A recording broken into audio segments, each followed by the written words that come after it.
What's up, Canes fans? Welcome to the Canes Insight Daily Podcast, powered by Anajar and Levine Accident Attorneys. What do you guys want to talk about? I think I might have an idea. Carson Beck, quarterback for the University of Georgia, has announced that he is entering the portal. Miami has already been reported as a favorite, if not the favorite. You also hear Ohio State and Texas Tech mentioned, but Miami consistently described as the favorite. 247 from Georgia saying the same thing. And look, this show is the fun thing about it is I can come on every day and talk to you guys and try to get everybody up to date with the latest that I know about the Miami Hurricanes. Sometimes you got to read between the lines a little bit. So when I was talking about Beck 3 days ago, maybe not going to the NFL draft, we don't always just speculate on here. We like to say things that are not wasting your time because we know your time is valuable and you appreciate you sharing it with us. Like and subscribe to this podcast if you want to be plugged into the absolute most direct Canes information you can get even before it happens. That's Canes Insight Daily Podcast. If you also want to be plugged into the best attorneys in Miami when it comes to accidents, Anajar and Levine Accident Attorneys. If you or someone you care about has been injured, you could be entitled to significant compensation. Dial 1-800-747-FREE, 1-800-747-3733. Take back control of your life with Anajar and Levine. Pete, hop in. How you doing, D? Doing Let good. me tell you guys something. This guy right here was pacing, sweating all over the studio yesterday, worried about this quarterback situation. Mike Ryan was here before the show trying to calm him down, saying, look, they're going to figure it out one way or another. And D Money, a man of a lot of optimism, as you guys all know, when it comes to the Canes, he was a little concerned. Today, he's got a big old smile on his face. Well, I'll say, look, this is not a given that Carson Beck would enter the portal. He still is or was on pace to be drafted in this draft. So what happened here was not a sure thing. And then we'll see what happens if Miami closing it. But Pete, what time is it? 3:00. We were going to think about recording earlier. I said, Pete, just wait till 3. I got a feeling something's going to break. We didn't have much to talk about either. Aside from something like this, I said, let's just wait, see what happens. So obviously a huge development. And look, let me say something right at the top. So when I did my video 3 days ago, which got around saying why I thought Carson Beck made a lot of sense for Miami, there was a lot of people saying like, no, we don't need him. We're good. We're good, bro. Nah, man, I'm good. Guys, I think that since we've gotten Cam Ward, the number 1 overall pick in the draft, the best quarterback in the country, maybe the best quarterback we've ever had in Miami, people's brains have gotten a little distorted when it comes to the quarterback position in the ACC and college football. Okay. So look, is Carson Beck the perfect prospect? No. Number 1, his elbow's hurt. Looks like it's the Brock Purdy injury, which doesn't require full Tommy John. He should be back. They're saying around springtime. It would be totally full go by the summer, but something to keep an eye on. Every injury is different. Okay. He threw some interceptions this year. He was not as good this year as he was last year when he was the projected number 1 overall pick in the draft. After seeing Derek King and Cam Ward, literally like the A1 leaders, some of the stuff that Beck does, you say, you can question it. And I have some concerns as well. I want to see how it would play here in Miami. But guys, you saw the tweet from Nakos. He's going to be maybe the highest paid player in the history of the portal. You think that's just because Miami likes him? That's when you are the number 1 overall pick projected for this year, which by the way, that was not media hype. I sat there at College Game Day in Berkeley, and Pete Thamel was there doing a report, and he said he polled everybody to find out who the best quarterback in the draft was, and that was like in October, and the majority of scouts were still saying Carson Beck. Now, at that time, when I heard that, I had the same reaction you guys probably did watching it, which is, no, the best quarterback in the draft, where's number 1 for the Miami Hurricanes? Obviously, I still believe that. And I think what people need to do is take a step back from, hey, this is the guy that's projected as number 1 overall pick. I'm watching him, and I don't think he's worth that. Because I would watch Beck this season, knowing that he was projected number 1 overall pick, and I'm saying, I don't know about that. Cam Ward, to me, would be the guy I'd pick, and I still feel that way. But when you take those goggles off and say, Can this guy get it done in the ACC and give us a chance to make the playoff? Guys, this guy's 6'4", 220 plus. He's athletic. Look at him run around against Clemson, the front that we're supposed to be worried about in the ACC. He was running circles around him. The guy's thrown for 3,500 yards last year when his team led the nation in drops. Worst rushing game that Georgia's had since 2006, and he still threw for 3,500 yards. And you say, yeah, well, his production went down. That wasn't Georgia. We had much better skill position talent here, and we were going against worse competition.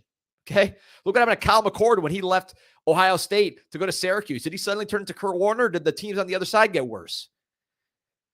This guy, when he had good players, Ladd McConkey, Brock Bowers, elite weapons, certainly top of the market weapons, he dominated. Look at his stats last year. I'm going to read you Carson Beck's stats last year when he had weapons. 3,900 yards, 24 touchdowns, 6 touchdowns, 9.5 yards per attempt, which is astronomical. That's more than Ward this year. And that was all against the best defenses in the country. So when you give him good weapons, he looks like a first-round pick. When the weapons aren't that good, he's still throwing it for 3,500 yards. We were averaging 1.9 yards per attempt in that Pop-Tart Bowl, all right, in the second half. So forgive me if I'm a little optimistic about this possibility, because I think this is a lifeline for the Miami Hurricanes if they could get it done. It's a perfect fit for Beck as well. Obviously, he's dating Hannah Cavender on the basketball team. He's from Florida. He looked at Miami very strongly out of high school. If you recall, when he was a high school recruit, I still remember watching a Jacksonville Mandarin light up Pete's Columbus Explorers there in the state championship game. So the fit makes a ton of sense. We got 4 offensive linemen coming back. Much better running game than what he had there. No brainer. Carson Beck should be a Cane. I'm not saying that as reporting. I'm saying this should happen. It makes too much sense for both sides. Not a done deal yet, so we'll see how it goes. Here's the website, the forums, the transfer portal forum. So join the discussion there, canesinsight.com, completely free. And how many pages is that? 78 pages right now? Wow. Yeah, so I always give my opinion on here. If you want to give your opinion and have it just there for posterity, go to the forums. They're absolutely free. They're the busiest Canes boards in the planet, 7 million posts and counting. This Carson Beck thread had 62 pages before he even entered the portal. And since he's entered the portal, it's been about 16 pages worth of posts. Well, and here's a couple more tidbits here. And I may have missed it. Maybe you noticed. Maybe you mentioned it when I was doing some stuff here behind the scenes. But the timeline is a week for the choice, so we won't have to wait long here for a decision. And then, as we've mentioned, he's not going to be able to throw until March, so he's missing practice. But this is not. People keep saying Tommy John surgery. There's the impression that he had that, and it was a completely different thing. It was a repair, so he should be good to go in a few months here to start throwing. I'm not going to say it's 100% in March, but by the great tidbit, I don't know who sent it. It just got sent to a group chat, but I know it's true. His 2024 season, which was his off season, bad season with Georgia not being good, it'd be the second best season by a quarterback in 20 years. 3,400 yards. That's a lot, man. So this is a no-brainer. Andrew Baggett, appreciate your support. D-Money got to get this done, Mario and Dawson. Yeah, I can't do anything. I hope they get it done because we need it. And, one point, Pete, I want to get your thoughts on this. What I think makes the most sense about all this, let's assume, so just on the surgery, the reports are that he's going to be fine by late spring, early summer. It is his throwing elbow, but he did not get Tommy John. This is not a baseball throwing motion. He got what's called, and I'm not a medical guy, but it's a brace surgery, which is it's more of a repair, which is what Brock Purdy got after he got injured in the NFL playoffs. So that was after, Beck's surgery. Beck already had surgery. So this is 2 months after when Beck had surgery. Purdy had surgery, and he was still ready for the NFL season. Not only was he ready, that was the year he finished 4th, I think, in MVP, and the Niners went to the Super Bowl. So Brock Purdy's best season was after this surgery, and he got it later. Just for perspective, every surgery is different. Every elbow is different, but that's just something, that I wanted to get out there. Pete, I want to know what you think about this. A lot of people think Luke Nichols is the future of this team. I happen to think he's the best quarterback Mario has signed. I mean, obviously Cam Ward and portal guys not included. High school guys. Best quarterback Mario signed. We'll see. He hasn't been here yet, so we got to see him in spring. To me, if Beck really is out for spring, it's not ideal necessarily, but you got all your reps for your high school quarterbacks to find out who is the man, who is the future. You guys have all the first team reps. You have no pressure because you know that Carson Beck's going to be the starter when he gets back. There's no weird team dynamics. It's just like, hey, let's find out who our quarterback of the future is. You guys are all going to get a shot. Luke, Emery, Judd. Let's see who's got what with the offense. And then when Beck comes back, he slides right in. Whoever number 2 is number 2. The other guys might transfer, who knows? And then next year, Beck's gone. He's not a multi-year eligibility guy. So Luke Nickel, if he's the one who wins it, or Judd or Emery or whoever, says, okay, I'll step right in. Now I'm the starting quarterback. And if none of them are up for the job, you better get one in the portal. So to me, this timing, even though it's not ideal to have maybe the most expensive quarterback in portal history with a bad elbow, the timing of it kind of helps you in a weird way in certain respects. Yeah, and look, I don't want to jinx anything here, but there's been a lot of people in the comments saying that Miami seems to be struggling with the NIL department, but somehow they're in the mix here for what they're saying could be the most expensive quarterback or transfer of all time, right? So I think we'll see if they can close this deal, but the fact that they're in the mix here shows you that they still got what they need to compete right now. But of course, you can always sign up to continue to help the efforts at Canes Connection. But no, I'm with you in terms of getting these other guys reps here in the spring. It's a unique opportunity. Unfortunate. You don't want to have to rely on having that limited amount of time with fall camp. Hopefully he's good to go early summer where he can really start to throw with these guys, and that stuff will be organized by him and or organized by the team. But the fact that he has the experience and he's won it, I mean, not to go through the entire spiel that you just went through, but he's won at a very high level and been the leader of a team at the quarterback position in a situation, by the way, where I'm not sure there's many other teams that have more alphas in that locker room than what you see at Georgia, what you've seen the last few years there. So Cam Ward, we knew what he was. He established himself early on in that locker room. I feel like Beck would have a pretty good idea of how to come in and establish himself as the guy. And again, it's not because he's going to go in there and tell people to act a certain way and things of that nature, but he can say, look, this is what it's like at the highest, teams that have achieved the highest level, and this is how we need to do things here. So he can point to his resume, and that's how these guys in the locker room respect it. It's someone who's done it before. So I think he kind of would walk in there, hypothetically, not done deal, but would walk in there and command the respect of the room pretty early on there. 100%. And look, I will say this. If this were to happen, even if it wasn't, this is just my analysis of the players. Carson Beck, not only is he not Cam Ward, I don't know if the leadership of Carson Beck is the same as Cam Ward. Cam Ward to me is A+, maybe the best leader I've seen at the University of Miami. De'Ara King was good too, but Ward a little more vocal. I'm not sure he's that. Okay, so. But that's why I'm saying it's not necessarily how he's going to act and tell guys to be. It's, look, I've done it before. Exactly. You got to follow my lead because I know what it's supposed to look like. This is a guy that they've read about, right? Or they've watched on TV. They've seen his name on the draft. They know who he is. And experience is such a big thing, right? I'm a big believer. And I say this probably more than people want to hear. I say it pretty much every show the last month. Experience matters at quarterback. Look at the guys who are thriving in the NFL. First, it was the veterans like the Tom Brady's that had the most experience. But then, as far as rookies getting into the league, it's the guys that had the most college experience. Daniels, Nix, incredible amount of college snaps. Who's going to be number 1 overall pick if what we think is true?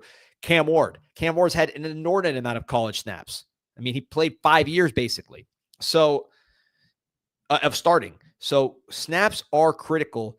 These guys don't just stay the same. They build as they see more situations, see more things, learn more things, get more mature. So I think the fact that this is a guy who has thrown 923 passes at the college level, the highest level of college football, and been in the biggest games, I think makes a huge difference. Shout out to the almost 2,300 live, and that number keeps rising. Hit that like button, subscribe to the channel. We go live every day here on Canes Insight. at Official Canes Insight on YouTube. I know a lot of you guys see us here on Twitter, but go check out our YouTube page. We're live every single day. So this is breaking news, but we do this every day live. Yeah, man. It's I think one little kind of extra benefit is if it can get done. Again, even though I was obviously, look, I wasn't hinting that this thing out of nowhere. I mean, guys, don't be, don't like, I'm not trying to insult your intelligence. There's a reason why I was hinting at this whole So thing. you're saying you lied the other day? I didn't lie. My speculation sometimes is more informed speculation, but that doesn't mean that I know that, like, it's not like I got a text like, hey, this is done. He's on a plane over here. I don't know that to be the case. I really don't. But putting the pieces of the puzzle together. Yes. And mutual interest. I mean, if mutual interest needs to be reported, I can report that pretty obviously. So let's assume it gets done, right? Which is not, again, this is for purposes of discussion. If he gets done and he becomes a first round pick, which again, he has the traits to do, GMs already like him and he has a good year in the ACC. Now you already had that blueprint with Cam Ward. Now your blueprint is beyond. I love this comment right here. I'm sorry to interrupt you.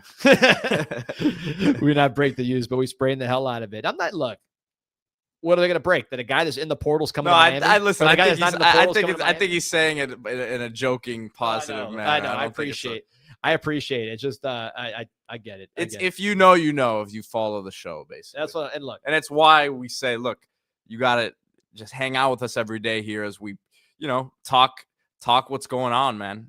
We can't always say exactly what it is. And we don't always know exactly what it is either. We can't act like we do.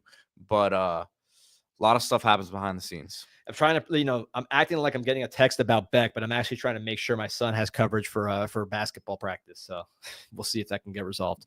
But I should just tell people getting text about quarterback. So, yeah, man, what we got going on? What's going on in the comments? I haven't even paid attention. No, listen, I think now that it's happened, I think there's a lot more positive about Beck than when we were speculating. My thing is this, D, and we've had this conversation off the air. If you could, in a hypothetical fantasy world, you can just take any quarterback in the country to be Miami's quarterback next year. Who are you taking? There will be a handful out there, without a doubt. But, like, how realistic are those? Mateer, out of the guys out there, Mateer, upside-wise, without a doubt, is someone who was very intriguing. Miami was interested in. Went after it. His offensive coordinator went to Oklahoma. He followed him. Mendoza, Miami obviously didn't go too hard after him. I think that would have happened if Miami had made that decision. So you had to think that they had a plan here or had an idea in place. Yeah. The portal's a weird thing. So again, like and bagging up says certainly not Beck. That's not what I'm saying. I'm not saying he's the guy, but tell me who you'd like, and then we'll figure out if that's a realistic scenario or not. Yeah, I've heard Ewer stinks. I've heard Beck stinks. I've heard Nussmeier stunk when he was an option. So, and by the way, I like Nussmeier. To me, Nussmeier is the man. He might be my favorite quarterback in the country. Did he not throw a lot of interceptions in the SEC? Right? Did he not cost LSU some games? But I promise you, when they do the list at the beginning of the year, his name's going to be up there with the top quarterbacks. Who else's name's going to be up there with the top quarterbacks by national pundits, not from Canes fans sitting in Little Havana? Carson Beck. I promise you that when Carson Beck signs with whatever team he signs with, when they do the list of best quarterbacks returning in the country, his name will be on it. And that's not going to be because of Canes fans.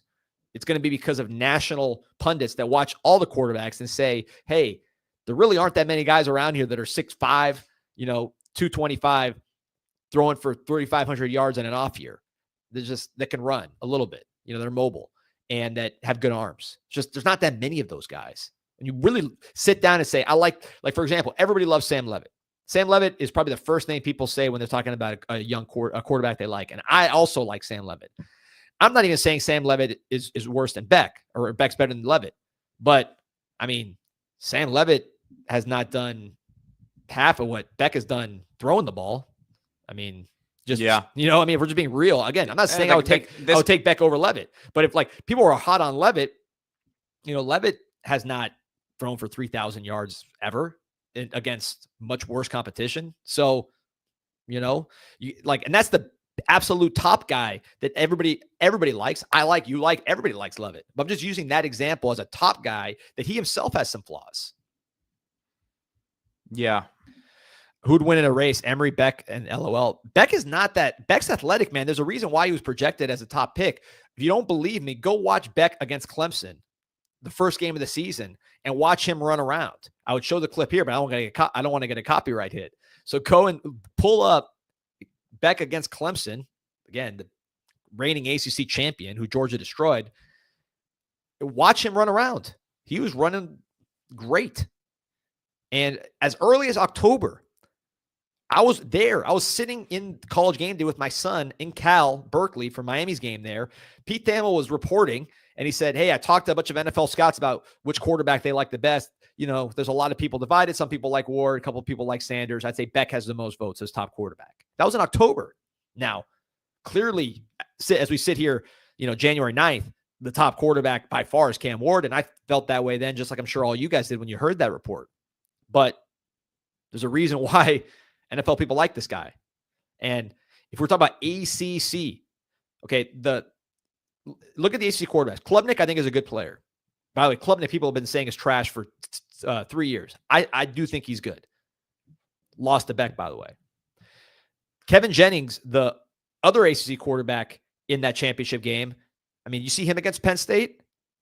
So, who are we talking about here in this conference that we're jealous of at the quarterback position if we were able to land Beck and if he returns from the elbow injury as expected? So that's why I think my fans are optimistic. Comment here from Williams Bacon. Let's say we land Beck and Ewers ends up hitting the portal after. Will we regret it? No, to me. Look, you can debate who's better or not, but obviously the injury that factors into that discussion. But I think just in general, it's musical chairs with a QB spot. There are still programs who need quarterbacks right now. Ohio State, we're seeing that they're interested in Carson Beck here. Miami looks like the favorite, but Ohio State interested.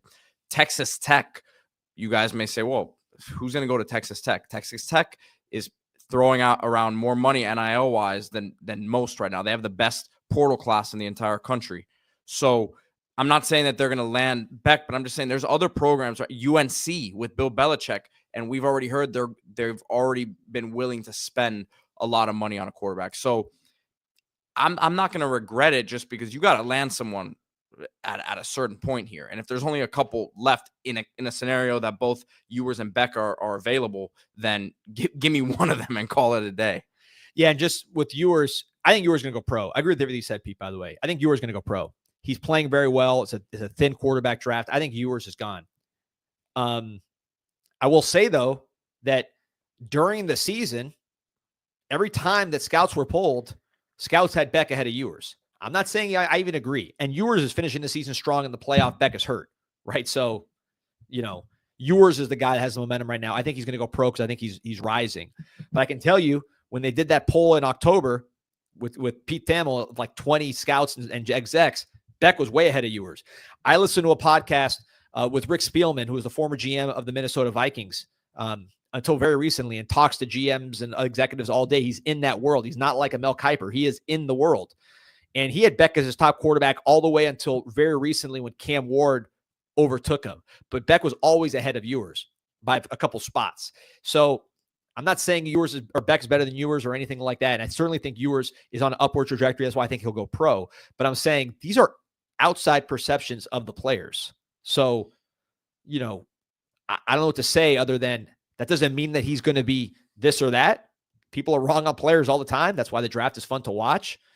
But here's Jim Nagy from the Senior Bowl. This tweet was from November 16th. So this is when he had already that struggle had already been setting in.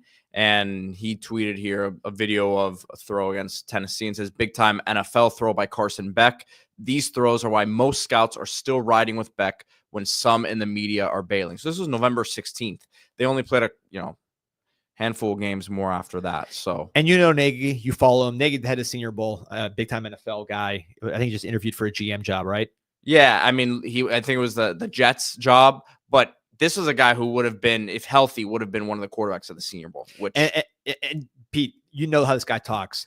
That the wording of that tweet was kind of saying like, guys, the scouts aren't you on the outside are looking at this the wrong way. That was November 16th. There were still more games that were played, right? So could he have continued to hurt his stock? Without a doubt. But at that position, teams aren't giving up after a bad 5-game, 6-game stretch. Yeah. And with still a lot of good things to look at. By the way, so Pete, let me send you something in the private chat here. So let me send you the private chat. I just sent you something. So Ohio State's name's been mentioned as an option. I just sent Pete something from Jeremy Birmingham, who's been an Ohio State insider for a while. 64,000 followers. I think he's on the Rivals page. This guy's got real sources from what I can recall. He's pretty much, an Ohio State plug from, again, my recollection. And he says, here, go ahead and listen, if you've got the @Berm on Twitter, you plugged in, man. Yeah, read what he said.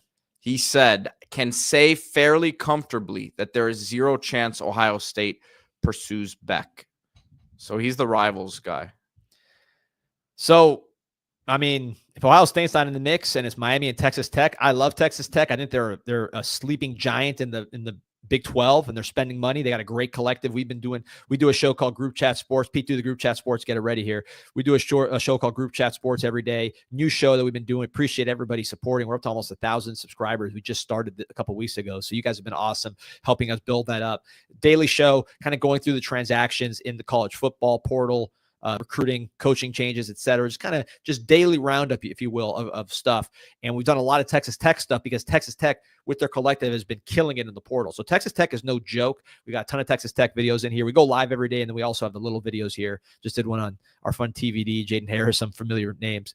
But we know Texas Tech's a real program in terms of spending, but I don't see that being where a Carson Beck goes, to rehabilitate his stock.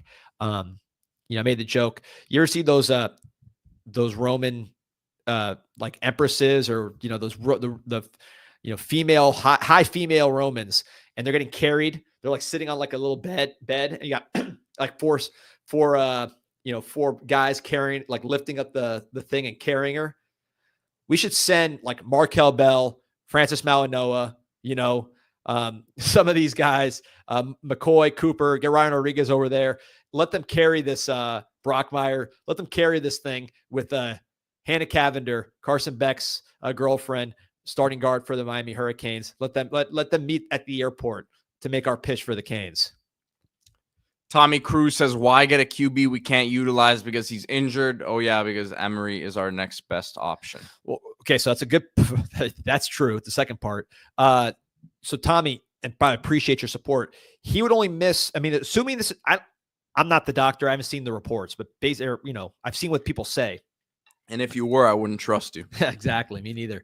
According to all sources, with the injury he got was what Brock Purdy got, which has a shorter recovery time than like what you see in the MLB or something like that with elbow injuries. So he will be back shortly after spring. So you won't have him throwing in spring, but you don't really need him in spring. This is not a rookie, right? This guy's played some ball. You could have Luke Nickel, Emory Williams, Judd Anderson all throwing with the first team in spring and the second team in spring to find out who's our best option after Beck. So when Beck comes back, you really know who your number 2 is. And by the way, your number 2 might be your quarterback of the future. And if they all suck, you just say, okay, well, we better get some guy in the portal. Maybe you get a young quarterback in the post-spring portal just to kind of stash to follow back. A lot of options there. So it's never positive when there's an injury. But there are silver linings to not having him throw in spring. He'll be on campus, though. Scuba Steve asking if the surgery was completed weeks ago. I believe 2 or 3 weeks ago. Yep. Anthony Easton saying one bad hit and he's injured again, money down the drain. That's any player, right? That's any injury. And then look, you're back where you were. Luke Nickel, Emery, or Judd. And maybe, again, I think that Luke Nickel would win the job. But he hasn't been here, so I'm speculating on a guy who's not even stepped foot on Green Tree. But that's my projection based on what I saw in high school, and I watched several of his games. Anthony Manzano asking, how bad do you guys think the UCL surgery affected Carson Beck draft stock? That's why he chose to go in the portal instead of, I think it definitely affected it. But even if he was fully healthy right now, I think he would have probably been, a second round pick, like early third round pick. He still would have been drafted in the first 3 rounds, I believe, because of the nature of the position and the upside there in the eyes of the NFL teams, right? As you see from the people who are there in the NFL, and as Pete Thamel said in October, that 5 out of the 20 scouts said he was the top guy. There was a lot of football after that, but you don't drop like that drastically from being a first round guy to being an undrafted or like a late round pick at that position. So he would have still gotten picked. But when you have the ability to be a top 10 pick, like he was being projected, you feel like you can work yourself. And at that back up the board, and that's a lot of more guaranteed. The difference between being a second or third round pick and a first round pick. Now, it's not always attainable, right? Sometimes there's guys where it's like there's certain limitations at certain positions that, like, if you're a smaller cornerback and you just had a great season, right, you're not going to move yourself up the board because you're not going to grow anymore, right? Like, or if you're a defensive lineman, you just come off a season where you have 15 sacks, right, and you have physical limitations, you can't help yourself. This situation, Carson Beck can help himself by coming back. So definitely think that it was a part of the injury was part of it, because he needs to show them now that he can come back and be that guy. Yeah, I agree totally. And it's, look, everybody talks about this quarterback class not being that good. Actually, so just I listen to a podcast. I like to listen to exec podcasts. You listen to a lot of podcasts. I don't. I actually don't, because and I feel bad because I don't really listen to a lot of Canes podcasts, not because there's not people killing it, because there's a million great Canes podcasts. Love all those guys. But I'm just so Canes overloaded here that usually when I'm listening to other podcasts, it's more like NFL execs talking about team building and bringing the NFL perspective to draft and scouting and stuff like that, just so I could kind of learn how people that actually do it are thinking. So I mentioned the Spielman podcast. There's another podcast called Move the Sticks. We talk about it, Pete, a lot on the show. Daniel Jeremiah, Bucky Brooks, 2 former NFL scouts, awesome show, 2 great guys. And they talked about the draft today and a team that needed a quarterback that didn't have the number 1 overall pick. And Daniel Jeremiah, who, again, this guy's interviewed for GM jobs himself. He's very plugged in. He said, after the first overall pick, there's a big drop. And he wasn't talking about Shedeur Sanders. He was talking about Cam Ward.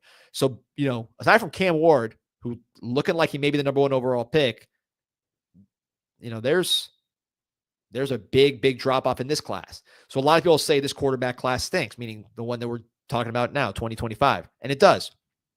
But next year's class, 26, I'm not sure that's the most loaded class in the world. Drew Aller, okay, he's pretty good. He could have a good year. Nussmeier, I like. A lot of the same flaws that you're seeing with Carson Beck. Who else is projected next year, Pete? Arch Manning's not going pro. We don't even know if he's good or not. Yeah, you said Aller. Nico, I don't know if he's good or not. Who's the best quarterbacks in the country? Tell me in the comments who I'm missing out. So next year's quarterback class, Lenore Sellers could be Arch Manning. Arch Manning's not going to go pro in 1 year.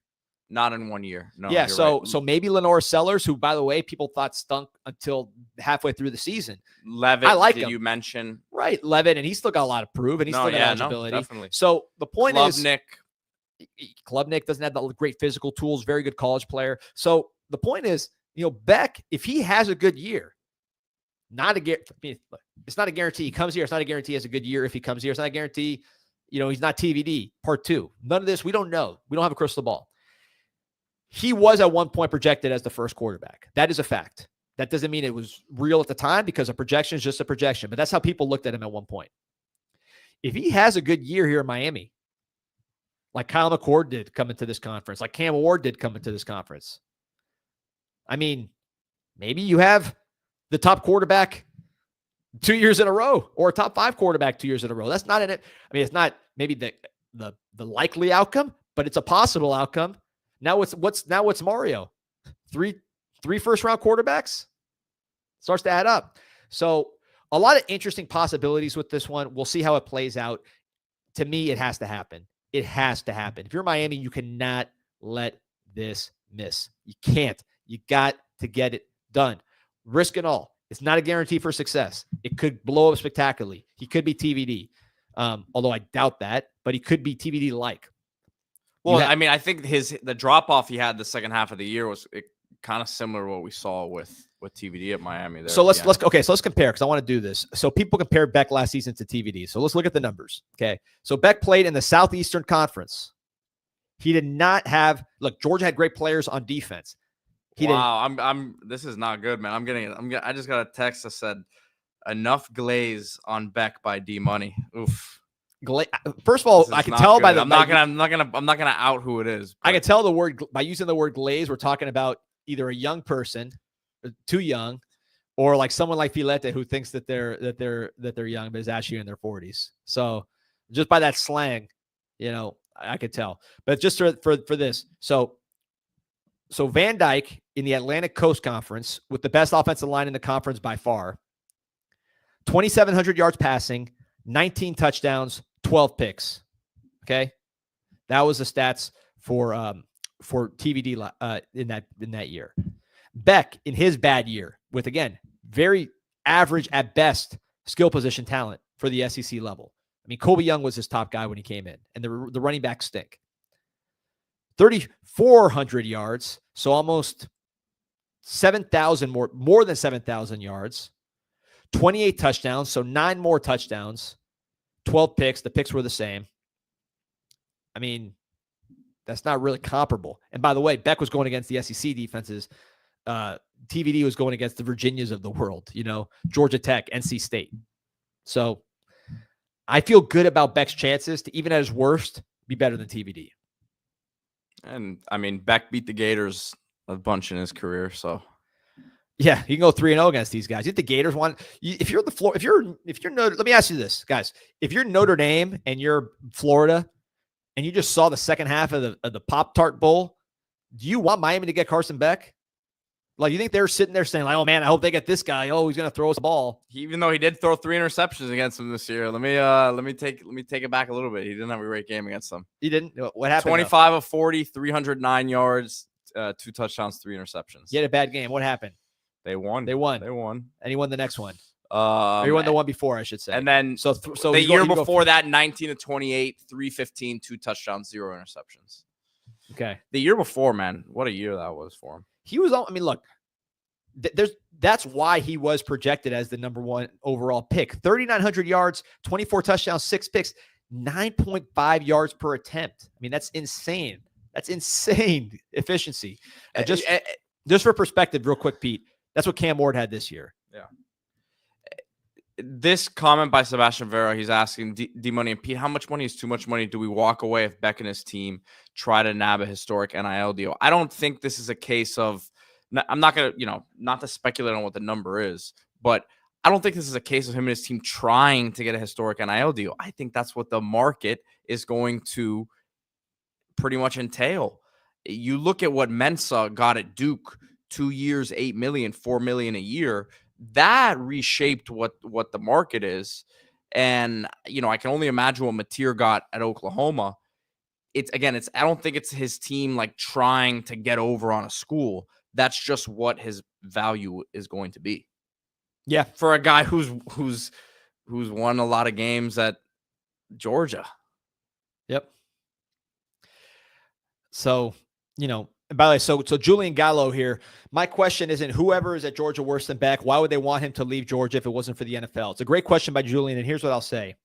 Sometimes things come to an end, and you want to go with the young guy. And I'll give you 2 examples. Oklahoma last year had Jackson Arnold, and they had Dylan Gabriel. And they kind of said, Dylan Gabriel, you were great. Move on to the next stop. We want to see what we have with Jackson Arnold. He's our quarterback of the future. You look at Kansas State. They had Will Howard. Say, Will, we love you. You were great for us. Got to go. We want to see what we have in Avery Johnson. Where did Dylan Gabriel and Will Howard end up? Dylan Gabriel ended up in New York City for the Heisman. Will Howard may end up holding the national championship trophy. I got another one for you. Washington State, they pushed Cam Ward out the door, and Mateer took over. That's right. Well, I'll give you another. I mean, how about Kyle McCord? I mean, McCord to me is very very underrated in this NFL draft prospects. Forget nudging McCord out the door. They threw him out the door. And what happened to him? He was the leading passer in the country from a yard standpoint. Barry says Tua and Hurts also. Yeah, exactly. That's the OG example. Yeah, great call, Barry. Recently. I mean, Hurts went to Oklahoma, and these are not zero-sum games here. Sometimes it works for everybody. Now, you're asking me if I'm Georgia, would I let Beck leave? No, because I'm not a big Gunnar Stockton believer, personally. So that would not have been the move I made. Maybe they think they got him good weapons now. He's got Noah Thomas. He's got Zechariah Branch. Maybe they think he can do damage there. I've heard, I think he's very close to Mike Bobo. Like before he got to Georgia, there's like some ties there. But they think they can get it done. Maybe a defense first team. Maybe they think that this guy can be more like a Stetson Bennett. But again, we've seen this situation a million times. I'll say a million times. We've seen it a lot in recent days. Almost 4,000 on with us live, man. Appreciate everyone who's supporting us right now. Yeah, like and subscribe to the show. We appreciate you. By the way, Pete, look at that Islas up, man. I'm hungry talking about all this stuff. So if you guys are new to the show, we appreciate you. More than 4,000 on. Please like and subscribe to the show. Like I said, ask in the comments, ask around. You can watch the videos on social media. We've been on this for a while. We don't just say things on the show. We say things for a reason. We don't want to waste your time with BS. There's a reason why we've been talking about Carson Beck in Miami being a potential fit. And if you like food and you have taste buds, you and Islas Canarias are a potential fit. The #1 Cuban restaurant in the world. They got the great locations out west, the classics, but you can get it right there at the Dining Pavilion in Dadeland Mall, right there in what you might call the food court. Hold those addresses up because I want you to read them. You can get them at the food court, all the classics of the menu, 7 different types of croquetas, the bistec empanizado. You can get all kinds of pork dishes. If you don't even eat meat, they got that. They got everything in the world at Islas Canarias that you would consider Cuban food, but even Cuban fusion with kimchi croquetas, avant-garde stuff, plus the classics. It's been around for 40 years, and it gets better and better every single year. Ask around. You'll hear about it. Islas Canarias, the #1 Cuban restaurant on the planet. Give me those addresses, Pete, for the 13695 Southwest 26th Street and 3804 Southwest 137th Ave. I'm getting worried about you, man. You're forgetting stuff. You can't read the small print. I need to read it for you. I'm getting old. There's no joke about it. Shout out Mo. I'm getting old. So, when people ask me why I'm trying to get these flashback, Pete, when I was talking about Mendoza before, when he entered the portal and that came and went, and people were like, why are you so impatient? Let's just develop our guys, man. Let's just develop. I was on the Mendoza train right there with you, man. But I'm impatient, right? We got to get a quarterback that can help us win the ACC. I've seen too many losses. I've seen too many collapses. We collapsed with the best quarterback in America. So I'm not taking any chances. We got to win. This will give us the best chance to win this year. It's not a perfect solution, but we better get it done. Yeah. So I was saying Beck and Muschamp, let's go. I don't know. I actually don't know about the DC situation. That's one thing, I will say all the time, there's a lot of fake news with DC. Be careful what you hear. People that are credible, people that know what they're talking about, will get that wrong because it's just a lot of misinformation. Morrow tends to kind of throw names out of left field there. And then everybody's just kind of Googling real fast to find out who this person is. And Rick was the same way. I mean, Manny was not, I guess some people talk about Manny, but he was not like the name that everybody was talking about when he came in. Dan Enos, remember when Manny hired Dan Enos? Everybody's talking about Applewhite. Enos came in. So it's crazy. Enos was the one who recruited Van Dyke to Miami, right? Yes. It's crazy how everything's still so connected and Miami could play him next year. Is Enos in Florida still? Is he still there? I don't know if he's moved or not. I know we watched Cam Ward, tear that team up. We might be able to buy a Carson Beck jersey on here soon. Oh, what else? Now you're learning my transitions there, Pete. I salute you. Rubbing off. Miami Hurricane Team Store, the official apparel provider of the University of Miami. That's where I got this one right here. MiamiHTS.com if you're not local. If you're local, right across the street from UM, next to Thesis Hotel, right there on South Dixie Highway. Get the Cam Ward jersey. You can get the youth jersey as well. They got all kinds of designs, hoodies for the cold weather golf stuff. Female, male, youth, everybody. is getting closed at the Miami Hurricane team store. And here's the good part. Use promo code INSIGHT20. You get 20% off. Online, easy. Just type it in. If you're at the store, you just say Insight 20, or you can say Canes Insight. They got a little button on the computer there. They'll hit the button. You get 20% off just because you listen to this podcast.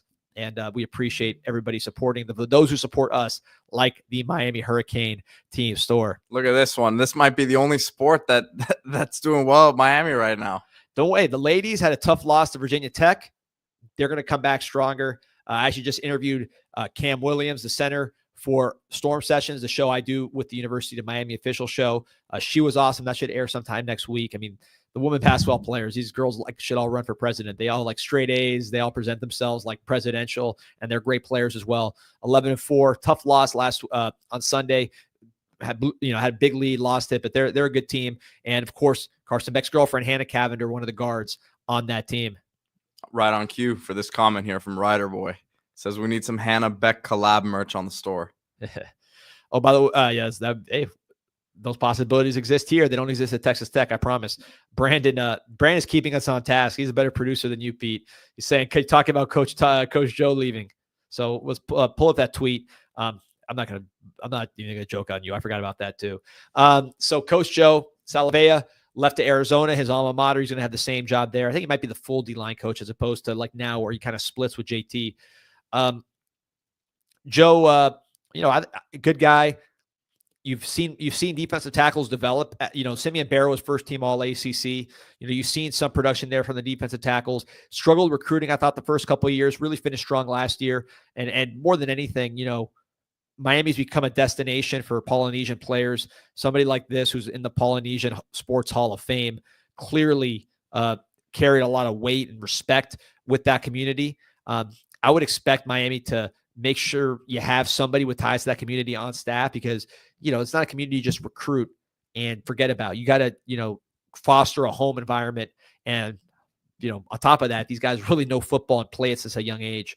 So I think that will be something you might see down the road. But look, happy for him to find a place where he can go home to his alma mater. I know he looked at some NFL jobs as well. Arizona is a program that has had success in the recent history. Of course, he went there. So I think it's a good fit for him.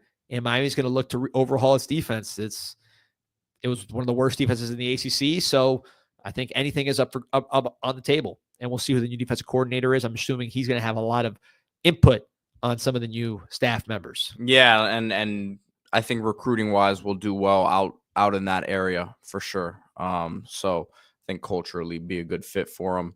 And like you said, where he played, so a lot of familiarity there. Yeah, no, 100%. So I'm looking up passing yards lost to drops here. Someone made a post, and Carson Beck is in the top. I think he's definitely top 5 in Power 5.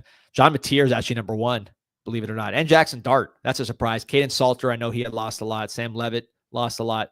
But Beck right up there with all those guys. So he lost. So Miami's top 2 by the way, in the portal. By the way, do you know who's not on? I'm looking at this list. I think this list is 30 players. You know who's not in the top 30 of yards lost to drops? Cam Ward. Nice job by Miami Hurricanes receivers today. We don't talk about that enough, that the Miami Hurricanes receivers in 2024, they didn't drop a lot of balls, did they? When you really think about it, you're watching Gunnar Stockton in the playoff, perfect play to potentially get you back in the game. The guy drops it right in his hands. Miami didn't do that much this year. Just some fumbles. Yeah, some tough fumbles, but I mean, a lot of catches, and those things happen. And penalties. Jimmy Sun says Beck lowers the floor next season. I mean, I don't know where you had the floor, but I had the floor pretty low about 2 hours ago. So, I wouldn't agree with that necessarily. I think he raises the floor, but he's not a perfect prospect. There's a chance it does not work if he comes here. But I think those chances are better than the status quo. Elrico with a good point. Cam Ward is known for his turnovers the year before. Look at what a year to Miami does for you. His more on the fumble side, but I mean, those are turnovers, right? So I'm actually going to look at a stat here, looking at giveaways. I don't know what it's going to say. So, let's see if it feeds the narrative or not. Because I've not looked this up. So 2023. So this is Cam Ward in Washington State, Tyler Van Dyke at Miami, Carson Beck at Georgia, 2003. So, and the higher you're ranked, the better off you are.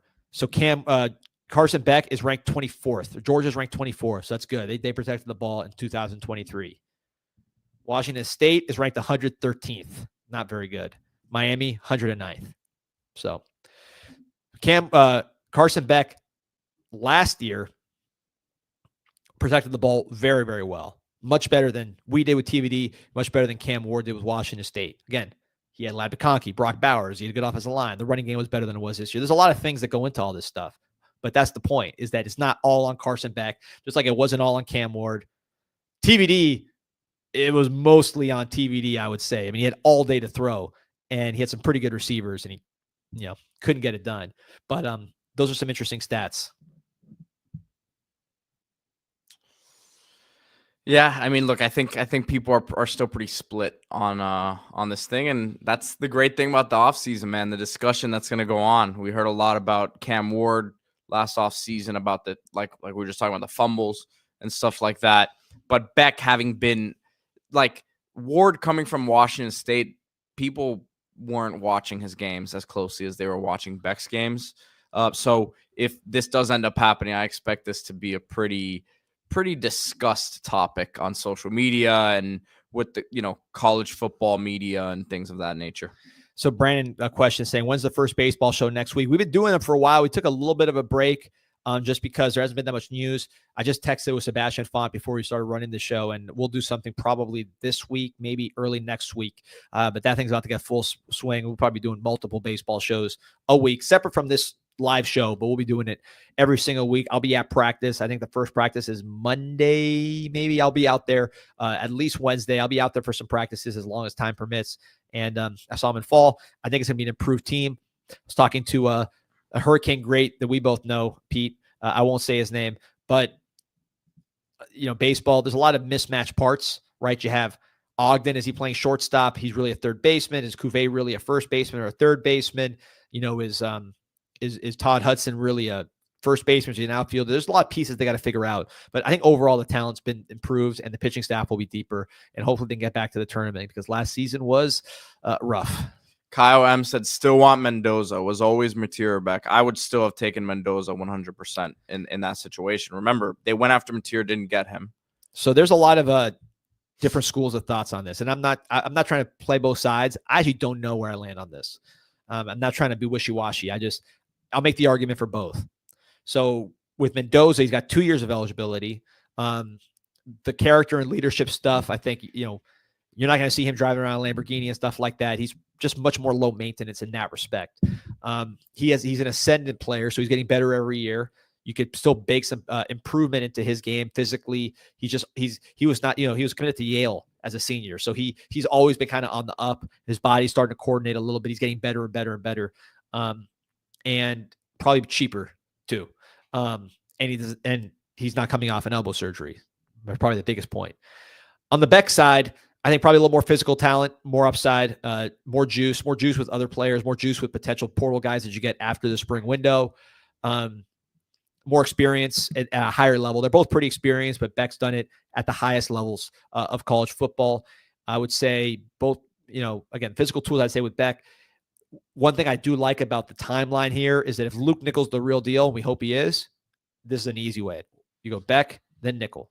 Boom, boom. And you got Nickel for 2 years, 3 years. So if that works out that way, again, we're doing a lot of speculating on this show and a lot of projection. I could see that being a pretty good fit. So I don't know the answer. Oh, Sports. My boy Sports was listening yesterday. Beck, more of a Kid Rock guy. Yeah. I mean, actually, after arguing with Mike Ryan about, he was trying to put down Kid Rock, talking to me about Beck, which again, Pete, have you ever heard of Beck? Nope. Didn't think John would be the only other Beck I've heard of. So, or Franz Beckenbauer. Yeah. So I got Kid Rock over Beck, not Carson, not Beckenbauer, but over the musician, former Scientologist Beck. I got Kid Rock on that one all day. Sports, we're on the same page. We had a question here that was repeated a couple times, which usually means someone really wants the answer. Rider Boy asks, so is the belief now that JT will be the only coach retained from the 2024 defensive staff or a complete overhaul? I'm not ready to make any assumptions on that yet. I'm going to wait to see what happens with who gets brought in here.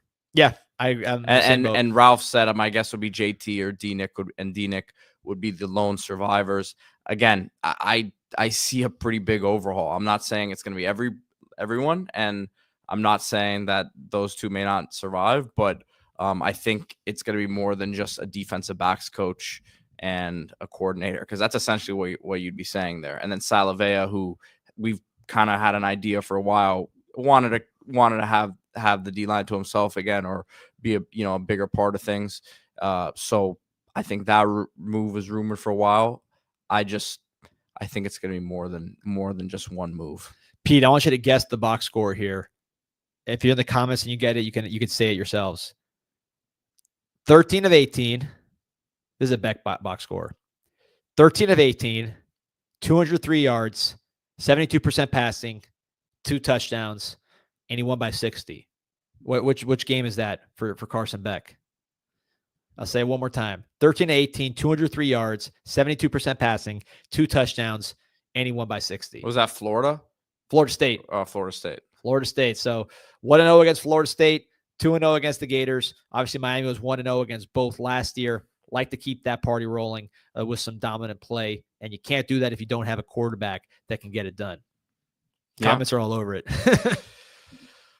Yeah. Oh, that. Yeah. The game last year, or 2 years ago, I should say at this point. Yeah, man. So I mean, look, this is a potential lifeline, man. This could have been bleak. We'll see how it all plays out. Not a done deal. Not even close to a done. Well, I don't say it's not. It might be. I haven't talked to anybody today, so I don't know if it is or not. They don't trust this guy, man. He lied to your faces a few days ago. You know what, Pete? I always tell the truth, even when I lie. I was telling you the truth. I was telling you what was happening. I just had to kind of, lie a little bit, but you knew what was going on. You saw it. If you know me, you watch the show, I don't talk about stuff for no reason. So, that's what it is. Except some of the stuff on the Mike Ryan show. That's lose me there sometimes. There's a new king says I am lying to them a lot. I don't know. I don't know about that. So yeah, Pete, I mean, look, we got 4,300 people on this show. Guys, if you're not subscribed to this show, you're not liking this show, you've seen the comments. We cook every day here. We got the best comment section in the game. All kinds of great. I'm gonna call you out, man. You're calling out someone for using the word glazing. Now you're using the word cook. Like you're using all this young slang now. Cook is young. Oh, Cook's been around. Cook's been around. No, man. Glaze, that's a new one. The glazing. For real. FR. I've seen that on comments before. CP says D-Money should run for politician the way he runs Kane's Insight. I got too much dirt on me. I can't. I don't think I can pull that one off. Plus, I was going to say they don't get paid enough, but these days they're getting paid pretty good from what I've seen. But anyways, this is a good point. Oh, there you go. Plank, my boy, let him cook. Appreciate you. Appreciate all your support.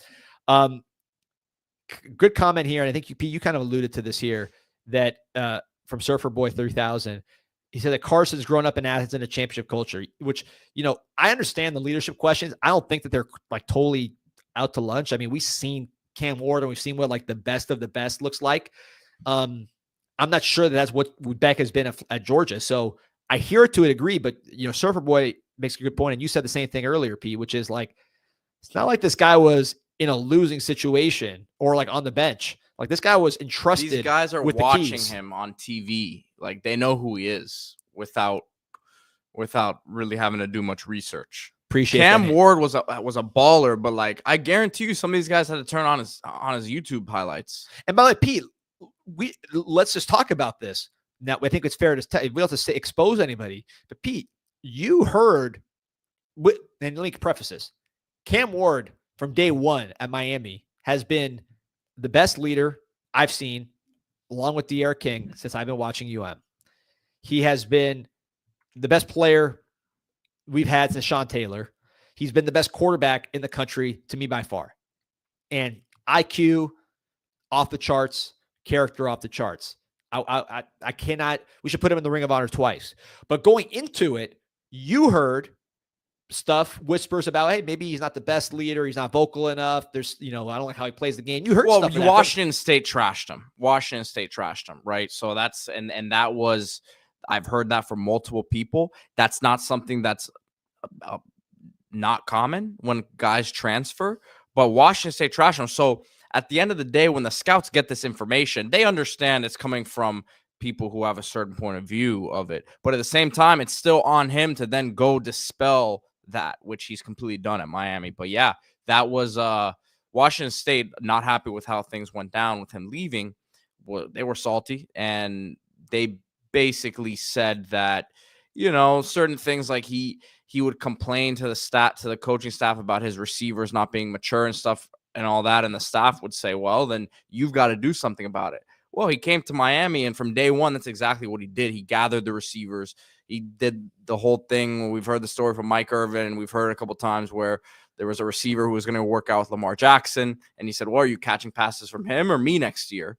And then he got right back to campus and worked with him. So that sort of stuff is out the window, but he changed the perception.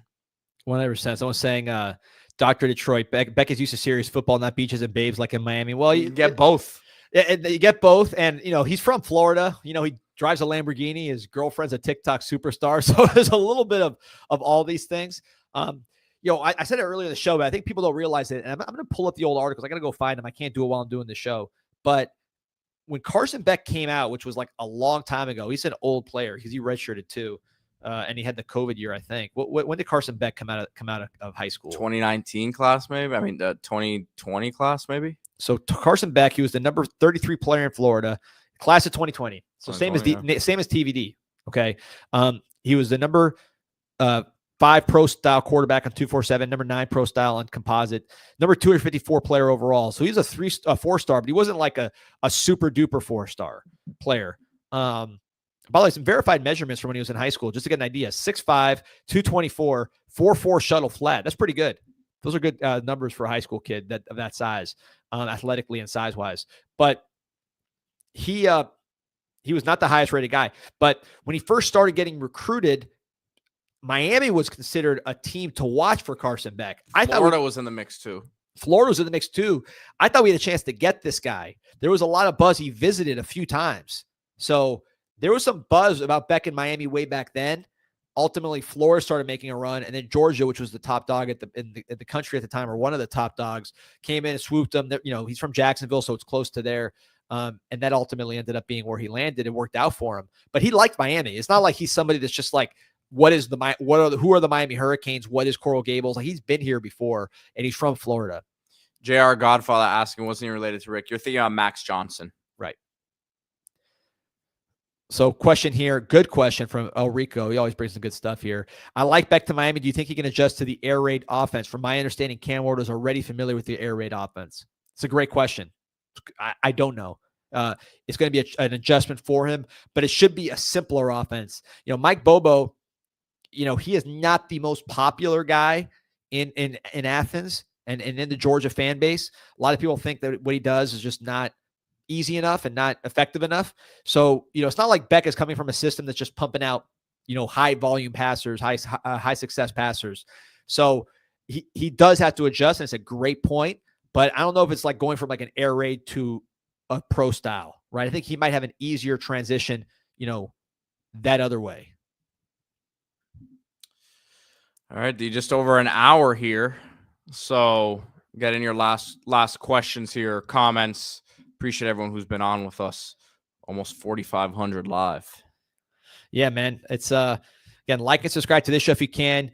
Pete, do another group chat plug while we're doing while we're getting ready for the show. Again, guys, this is a venture me and Pete are doing. We do it every day. It's not like we're not hot taking or anything like that. We're just kind of giving you the news of what's going on around the country. You can put it on the background, listen to it, kind of say like, oh, that guy's going there. I didn't know that. Oh, that recruit's doing that.